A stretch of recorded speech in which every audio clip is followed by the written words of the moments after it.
everybody. I'm Kaylee. I'm from Living with Eden's Treasures, Schoolie Homestead. So it's been a really long time since I've been on here. And so that's about to change. And so I wanted to hop on and give an update about where we've been for over a year and what's about to happen. So this past year has not been the easiest. As y'all know, I have chronic Lyme disease, and that's big deal with why we live in a bus. And during this time, right, so we had 10 months, and of those 10 months, we were sick for 5 of them. We had got what we figure is the big C 3 separate times, and each time we were sick for 6 to 8 weeks. And so that made a big deal. We're not up to doing much of anything. And then also we observed the land Sabbath this year. So from the Day of Atonement last year to the Day of Atonement that's coming up here shortly, we didn't plant anything. So there's multiple things to that. So we've been sick. We left the home base that we were at, and we've been gone for about a year because of work that my husband had in another state, that's part of the Schoolie Homestead life, is that our house can go with us, and so we can go to different places. So we were going to different places. We were dealing with being sick. We were not going to be planting anyway. And also with the limited amount of energy I was having, a lot of my energy was going into the Sabbath School program I manage called Trained Up in Torah, that puts out almost every week, weekly lessons for children, really for the whole family, on YouTube. So it's either just we feel bad, or our hands are full, or not in the place to do homesteady like stuff, which I could have been doing homeschooling things or some other things. But we went back to the homestead base in January because my in-laws had got sick, and my father-in-law was in the hospital, and he ended up not making it. So that was a sad time. And then with being there, we got sick, and so we were sick for a couple months on that. But while we were there, I actually did a few videos because I thought, I'll share. So I did a few videos of just an update, checking out the chickens, and took some pictures of some of the plants that were perennials that we had planted that actually were making it still in the winter. One of them was Salad Bernays. I tried planting it one other time, and I planted it in the spring, and it didn't do really well where we planted it. And so I was really impressed that in winter, they had been having lots of snow and ice and all kind of things. There was still green there.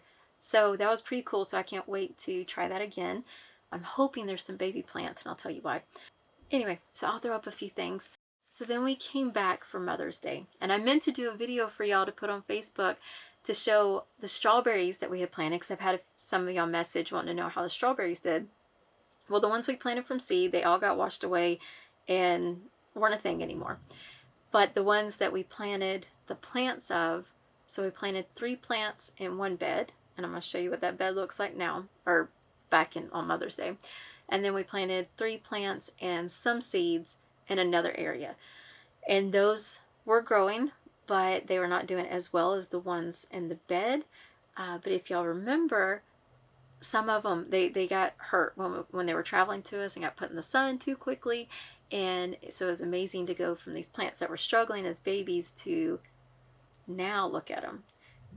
So from 3 plants in one single season, there are plants everywhere.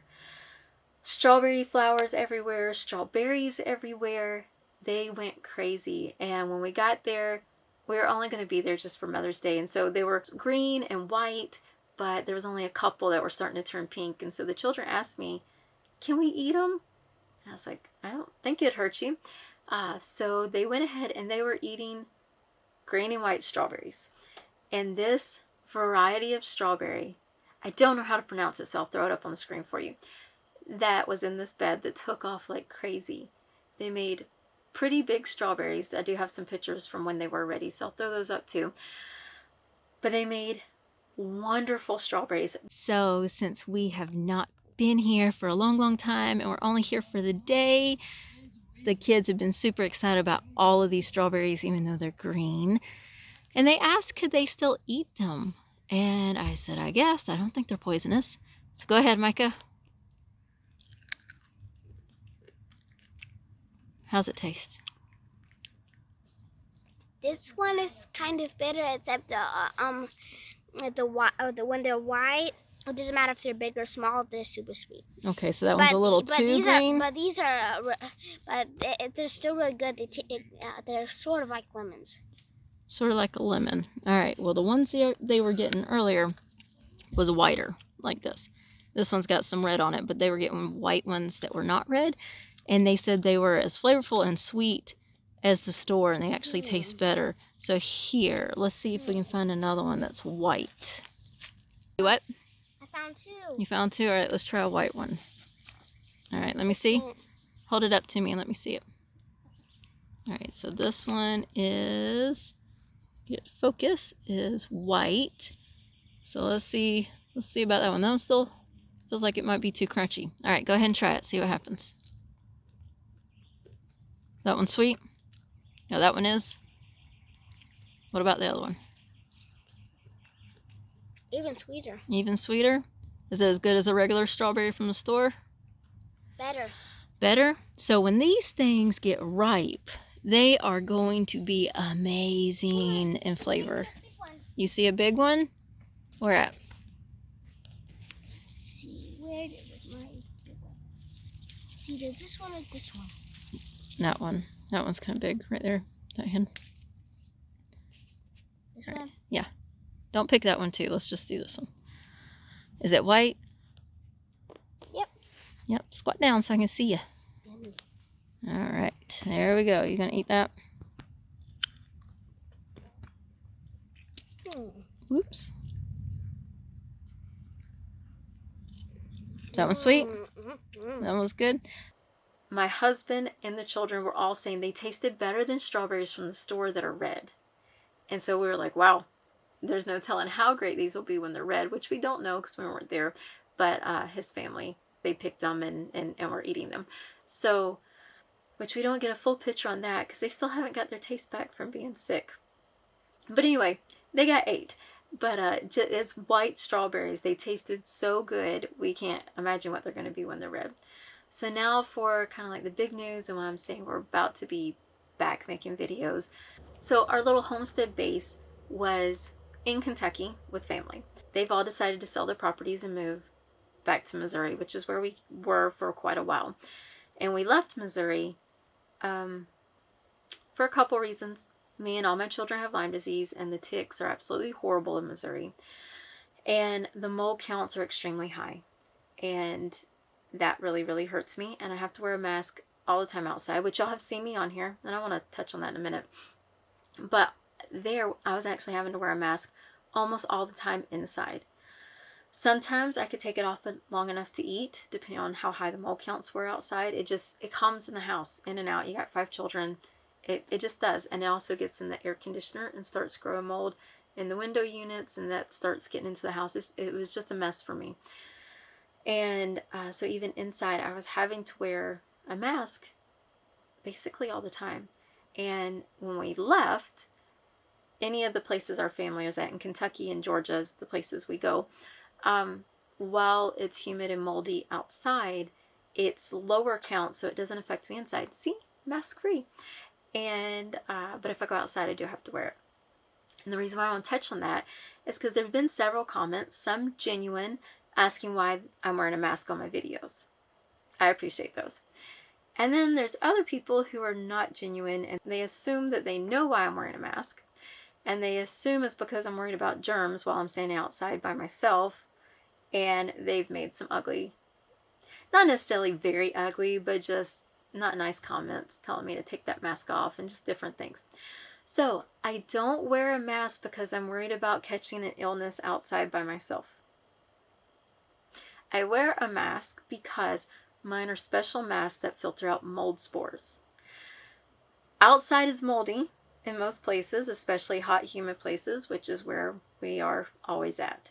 And going outside, let's say in Missouri, going outside without a mask, within about 10-15 minutes, my throat will be closing up and I'll be breaking out in hives. So that's a pretty big deal. So I'm not wearing a mask outside because I'm worried about catching cooties by myself out in the clean, fresh air in the country with sun shining. That's not why. I'm worried about mold because mold is there. Even in the fresh, clean country air out in the sunshine. So that's why I'm wearing a mask. So anyway, so they're going back to Missouri, and my husband will be building their houses. So we'll be going back for a time. It is in a different area, and the family that's already there is saying that the ticks are so much less, which is a big deal, because where we were, ticks every day, even in the house. You didn't have to go outside. You didn't have to go in the woods. You could walk through the front yard and look down and literally have thousands, and I'm not exaggerating, thousands climbing up your pants or your skirt. So it was a big deal. Oftentimes, literally open the door and there'd be ticks going through the door jamb. They would be in the bed, and they didn't get off of you in the bed. They made their way there to find you in the bed. So we had lots and lots of ticks. So there are less ticks here, at least on this property that we're moving to, at least for a time. And the time that we're going is going to be, mold counts go down when the weather's cooler. So it'll at least be a safer time mold-wise for me while Michael's building their houses. And now that his mom's a widow, he would like to be able to stay if my health will allow it. So we'll see. I have done some healing, and I am less reactive than I used to be when we lived there. So we're hoping that with that and some other supplements that I'm about to start that should help calm down my immune system and calm down reactions and help with healing Lyme, that my body will be able to handle it better. So it will be the time of year where there's less mold as coming, and if we end up staying, we are better equipped now than beforehand, knowing better on keeping the air clean, fogging, different techniques to help with the mold. So hopefully we can keep the mold spores from bothering me as much. Also, with having a bus, it's a lot easier, quicker. I mean, you can clean the whole bus top to bottom in just an afternoon, where it's a lot harder to do a house that way. So it does make it easier on maintenance.